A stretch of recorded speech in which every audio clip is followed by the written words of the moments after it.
என்னங்க சார், பெரியார கொள்கை தலைவரா வச்சுக்கிட்டு ஜோஷியம் பார்க்குறவங்களுக்கு அரசு வேலை கொடுத்துருக்கீங்க.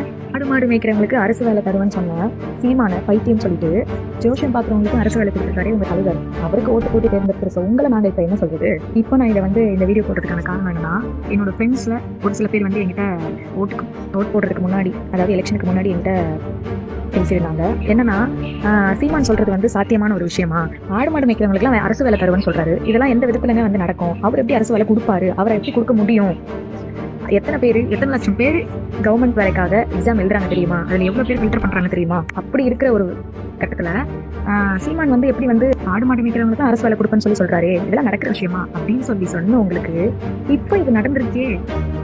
ஆடு மாடு மேய்க்கிறவங்களுக்கு கொடுக்கறேன்னு சொன்னது பைத்தியம்.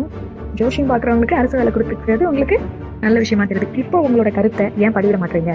இப்போவும் நீங்க நாங்க ஓட்டு போட்ட ஆள் கரெக்டான ஆள் தான், அவரு அரசு வேலை கொடுத்தா கரெக்ட், ஆனா நீங்க சொன்னா தப்பு அப்படின்னு சொல்றீங்கல்ல. எந்த விதத்துலங்க நியாயம்? இத்தனைக்கும் இதை பேசினவங்க நல்லா படிச்சு எஜுகேட்டட், நல்ல ஐடி கம்பெனில நல்ல இடத்துல இருக்க ஒரு சில பேர் தான் என்கிட்ட பேசினாங்க. இதை நீங்க எதிர்க்கலன்னு வச்சுக்கோங்களேன். நீங்க சினிமா கவர்ச்சிக்காக தான் நீங்க ஓட்டு போட்டீங்க அப்படின்னு ஒத்துக்கோங்க.